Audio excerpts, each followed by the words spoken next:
I want to start this match review by saying piss off Burnley.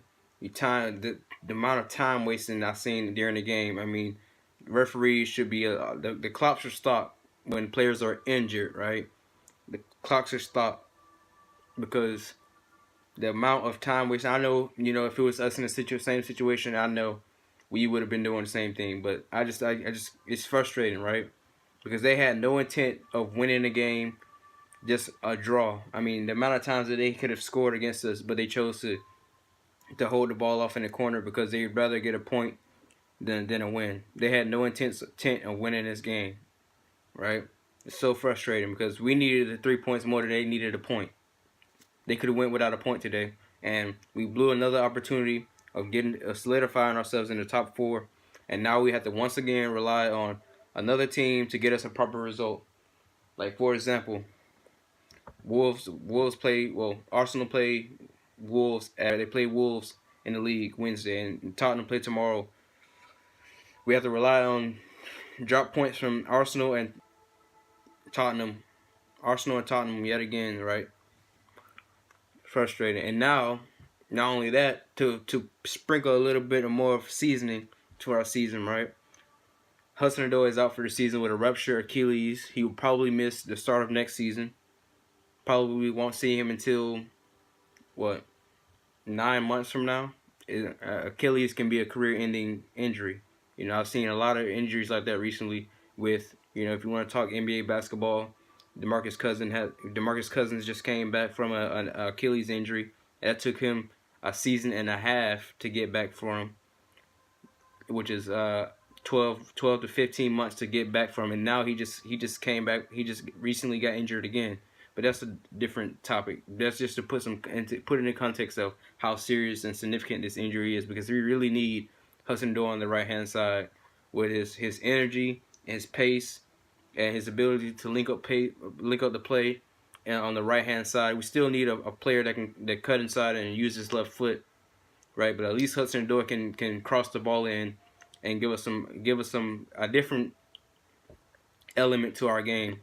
But today was really frustrating because today we played well going forward, but yet again, defending set pieces has been the downfall for us this season, alongside of being very vulnerable on the counterattack. And it's just the first goal. I'm not even going to blame Aspilicueta. Yes, he could have headed the ball a little bit better, but all in all, that's just been our season. Like, we've been horrible defending set pieces, and maybe Higuain, instead of doing this half turn crap that I don't like, think about John Terry or Essien or Mikel or Ballack just half turning on the ball when they know that they have an opportunity to block a shot, right? They would throw themselves at the ball instead of half turning, and it does nothing. It does nothing. All it does is possibly lead to a deflection that ends up in the net, or you possibly blocking the goalkeeper's vision, and the goal goes in like that. And plus, a goal like that is not very common, right? I mean, he hit that as great as you can, right? It's probably the best goal he's going to score for the rest of his career. The possibility of him ever scoring a goal like that ever again is very slim. So I can kind of live with that, but it's just disappointing that the only goals that we conceded today were due to set pieces. And yes, I think that the only way that we can possibly stop that is just not concede free kicks as well, but that's nearly impossible to do for 90 minutes. You're going to concede free kicks. It's just the nature of the beast, the nature of the game. And it's frustrating. It really is. But all we can do is just face reality. This team is just not good enough. Whatever aspect it is, whether it's us not being able to score goals to execute, or it's us not being able to defend. And today it was us not being able to defend. And a game like this really could have benefited from us. Rudiger would have been very, very well suited for this type of game, because the way they had their two strikers, they played the 4-4-2, and they really they had both Ashley Barnes and I can't think of the other guy's name, but they had him sitting up top, basically Ashley Barnes and his partner up front. I can't think of his name, but they were basically just having individual battles with David Luiz and Christensen. They would stand, right in front of them and have individual duels. And let's face it, Christensen, he's not that kind of defender. He's not the defender that can win a physical battle. He's more of a defender that best suited for the counterattacking style of opponent. Like when we face teams that counterattack and the ball is played, teams that play with the ball to the floor, quick passes, and trying to score on the counter. When they try to exploit our defense by playing the balls in behind our defense, those type of games, when we play against those type of teams, Christensen really benefits from playing against those teams because he's great at reading the game and positioning himself better. I would say better than all our other defenders like Rudiger and David Luiz. But a game like this where if we needed physicality on the defensive side of the game, and just to have an extra bit of backbone in our defense when defending set pieces, it really would have helped today. But I mean, it happened. It happened. Like I said, I didn't care if we won 5-4 or 1-0 today. I just wanted 3 points, and it's not really about tactics. Even though it is a thing about the little things, the small details, and how it can change the game. Imagine if we actually keyed in on defending set pieces, and I think the main reason why we concede during set pieces is one, we do zone marking. We don't have the defenders to appropriately deal with that type of threat, right? We're weak aerially, physically. We're always getting beaten, right? And I think that was the key to the goals really, and their game plan. They wanted to bring a physical presence up front, especially try to get set pieces and get the ball inside the box because they knew that we were going to get beaten early, and we have to focus on the next games. Obviously, with the starting lineup, Sarri wanted to. This is a starting lineup that Sarri has been wanting to play for a long time, but because of some players not being able to be more tactically aware and more aware of their positioning, especially when we're off the ball and we're defending. Like Hudson Odoi, he has to work on that. And Sarri has said that he needs to work on the tactical side of the game, and that's where he's weak at. Going forward, he's great, but he needs to be able to position himself better, and not to call him out, but just to put in perspective why Sarri hasn't been playing this team, our strongest team, all season. Is basically because team players needed to work on their abilities off the ball, like Loftus-Cheek as well.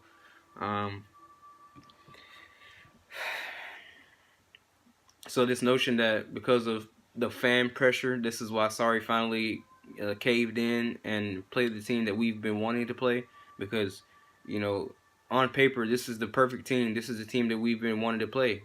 But maybe this is the reason why Mauricio Sarri wanted to play Emerson over Alonso, was simply because of the physical side of the Premier League. Marcus Alonso is a tall defender, even though he still allows that back post run. He still is probably, as far as physicality, a better defender than Emerson. But that's only the reason why you will pick Alonso over Emerson, because of his height and his aerial ability, right? Other than that, I mean, he offers nothing. But I think today we really missed Rudiger on the defensive side because, like I said, it was a physical game, and we should have known going into the game that it was going to be a very physical battle. That's why I wanted Olivier Giroud to start over Higuain. But Higuain today scored a fantastic goal. I mean, only him and a few other players could put that in that spot, because he only had one angle to go from, and that was roof of the net above the keeper. That's the only area he could go, and that was a top-notch, world-class finisher. The only world-class strikers could score like that. I can see Aguero scoring that goal, and Messi probably, and Ronaldo. But that's probably it's a short list of players that could have made that happen. You know, and you look at our history of strikers. Imagine Morata having that chance, right? That he either would have fell down and not even gotten a shot off, or shot it straight towards the keeper, or skied it. He wouldn't even have managed to put it on target, or scored the goal. Sorry, but you know, maybe Costa, maybe definitely Drogba would have scored that. But this team doesn't have that type of leadership, that type of dedication. You know, I go back to the Higuain situation with the first goal, or was it the second goal? I don't know. I can't remember. It was one. It was a goal where, maybe if Higuain had put his body on the line and blocked it off, right? Because he was there, he could have reached. If he really went for the ball, he could at least got a touch to it and knocked the shot away. But it's all due to a mentality thing. It's why some players are worth 15 million and some players are worth 100 million, right? It's because of the individual players. But just maybe Higuain will soon grow, with his teammates, because you see so many times it's miscommunications. I can remember a time where Hazard had the ball on the wide area and he crosses the ball in, and instead of taking the shot, right, he like leaves a dummy pass, lets the ball goes in between his legs, and for Pedro, who's behind him, to have a free shot at goal. But Pedro isn't expecting that. He's expecting Higuain to put the ball in the back of the net. I mean, he's a striker. That's what he should do inside the 18-yard box. But he didn't. It's just little miscommunications like that maybe, you know, of course, more game time would help, but maybe Giroud should have started. At least I was shouting that he should have been on 10 minutes earlier, like the 65th minute. And I know Higuain, he didn't like being subbed off, and I appreciate the passion, but your number is called up. You have to go. We're not gonna go through this mess again. We have to keep a situation. At least he came off the pitch and he threw a tantrum on the sideline. I didn't appreciate that, because if you have a problem with that, you go after the game in the locker room and have your grievance, right? But what I would have done, at the 65th minute, or even when Hudson Odoi came off, I think this team needs to embrace the attacking side, because defensively we're crap, right? We didn't need to go out and get a 1-0 victory. 5-4, 3-2, 7-6, 8-9. I didn't care. 3 points is 3 points, and we should have embraced the attacking side. And once Hudson Odoi came off, what I would have done personally, was go for it, right? Take off Hudson Odoi and bring on Olivier Giroud and play Gonzalo Higuain and Giroud up top together. Like, I don't see it. What's the harm in that?